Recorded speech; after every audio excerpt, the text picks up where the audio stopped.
لیکن اب ناظرین پچھلے 2-3 روز سے جیسے جیسے یہ ویمنس ڈے قریب آ رہا ہے ویسے ویسے عورت مارچ کو لے کر سوشل میڈیا پر ایک بحث چل پڑی ہے.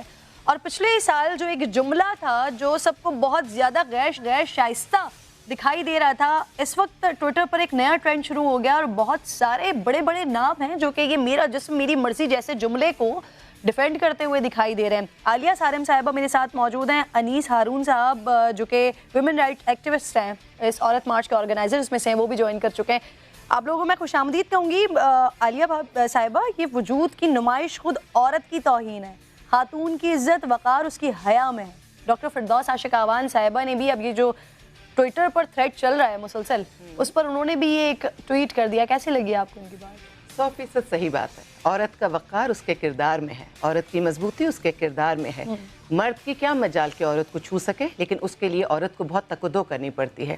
یہ جو کردار ہوتا ہے یا جو آپ کا بھرم ہوتا ہے نا, یہ عزت کا بھرم, یہ عزت کمائی جاتی ہے. یہ کوئی پلیٹ میں تشتری میں رکھ کر دیتا نہیں ہے. صدیوں سے گزر کر, میں کہتی ہوں عورت نے پس کر, میں اس سے انکار نہیں کروں گی کہ عورت پسی ہے, اس نے پس کر ایک چیز حاصل کی تھی, عزت. عزت اس میں اتنی ہے کہ پچھلے کچھ ٹائم پہلے جو ایک رپورٹ آئی تھی کہ عورتیں گھسی ہیں کسی کی دکان پہ اور کہا کہ اگر یہ سامان مجھے نہیں دیتے ہو تو میں ابھی الزام لگاتی ہوں کہ تم نے مجھ سے بدتمیزی کی ہے. اس مرد نے مرد ہوتے ہوئے ہاتھ جوڑ کے سارا سامان دیا کہ تم لے جاؤ. عورت کہتی ہے ہمارے پاس امپاورمنٹ نہیں ہے. وہ کھڑے کھڑے اگر خود بھی زیادتی پر ہو اور مرد پر الزام لگا دیتی ہے تو سب اس مرد کے ساتھ کھڑے ہو جاتے ہیں. جب وہ عورت الزام لگاتی ہے تو اس کو سپورٹ کرنے والے ضروری نہیں ہے اسے تو اس کے محرم مرد ہوں. وہ مرد جو محرم نہیں ہے وہ بھی عورت کی عزت کرتے ہوئے وہ اس ساری چیز میں کھڑے ہو جاتے ہیں. آج جو عورت مارچ کے نام پہ جو یہ, میں تو صرف میری مرضی لے لیتی ہوں, میں تو پورا بول بھی نہیں سکتی کیونکہ مجھے ہی لگتا ہے یہ میرے لیے بے عزتی ہے اگر میں ایسی باتیں بولوں. میری مرضی, آج عورت کہتی ہے میری مرضی. اگر یہ لفظ کسی مرد کے ذہن میں سما گیا نا اور ان مردوں میں اس قسم کی کوئی بات کہہ دی تو وہ عورتیں جو عزت سے اپنے گھروں میں بیٹھی ہیں ان کے لیے بیٹھنا مشکل ہو جائے گا.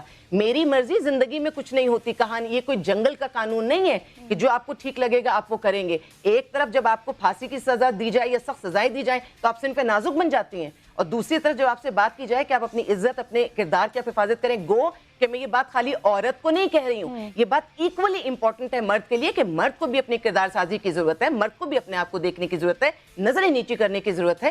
لیکن عورت کی بات اس لیے کر رہی ہوں کہ عورت مارچ اتنا اچھا کاز, اس میں ہم عورتوں کے لیے 10 اچھی پازیٹیو باتیں کر سکتے تھے, ہم بہت ساری باتیں منوا سکتے تھے. جائیداد میں اگر ہمیں حصہ نہیں ملتا تو وہ حصہ ہمارا آ کے ہم لے سکتے تھے.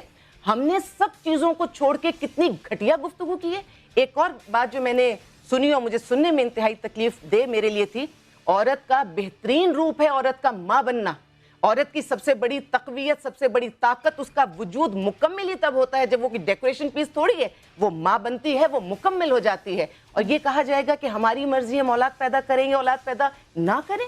ہم اولاد کیوں نہ پیدا کریں گے؟ کیا ہم نہیں چاہتے ہمارے پیروں کے نیچے جنت آئے؟ میں اس کی بھی بات نہیں کرتی, میں مذہبی پہلو بھی نہیں لیتی, میں خالی اگر معاشرتی پہلو بھی لے لوں, وہ اولاد جو ہمارا سہارا بنتی ہے, ہم بڑھاپے میں شان سے دادی اور نانی بیٹھتی ہیں اور سارے پوتے پوتیاں نواسے نواسیاں چاروں طرف سے ان کو گھیر کے پیار کرتے ہیں, وہ پیر رکھتی ہیں زمین پہ تو ان کے پیروں کے نیچے ہاتھ رکھتے ہیں. یہ کس قسم کی سوچ عورت کو دی جا رہی ہے کہ جو ہماری شناخت, ہماری سب سے بڑی شناخت ماں بننے میں ہے, اس پر بھی اعتراض ہے. جب عالیہ صاحبہ بات یہ ہو رہی ہے, جو آرگنائزرز ہیں جب ان سے بات ہو رہی ہے کہ جو بینرز, بیسکلی یہ کنٹروورشل سچویشن اس وقت ہوئی ہے کہ جب وہ بینرز کے اوپر لکھے ہوئے جملے سامنے آئے تو وہ ان جملوں کو اس طرح سے ڈیفینڈ کرتے ہوئے دکھائی دیتے ہیں. اور کچھ حد تک اگر آپ صرف جملہ نکال دیا جائے, اس کا مقصد سمجھا جائے تو وہ مقصد تو درست بھی ہے کہ ایک خاتون کو, کسی کو اگر اس کو ہراساں کیا جا رہا ہے, وہ کسی کو اجازت نہیں دے گی, نہ کسی کو اجازت ہے کہ اس کو ہراساں کیا جائے یا اس کے ساتھ زیادتی کی جائے. مقصد تو بہرحال ہم اسے درست کہہ سکتے ہیں, لیکن جو جملوں کا استعمال کیا گیا ہے شاید اس نے اس مقصد کو کہیں دفن کر دیا اور پھر یہ سچویشن ساری کنٹروورسی کی طرف چلی گئی. کسی حد تک میں بات مان سکتی ہوں, لیکن جب انہی لوگوں سے, انہی آرگنائزر سے جب بات چیت ہوئی ہے, لاسٹ ایئر بھی ہوئی, تو کہیں نہ کہیں مجھے یہ لوگ کنفیوز نظر آئے. ان کی باتوں میں بھی مجھے تضاد ملا. یہ کسی وقت ان نعروں کو ڈیفینڈ کر رہے تھے, پھر کسی وقت کہہ رہے تھے نہیں اس نعرے کا یہ مطلب نہیں تھا.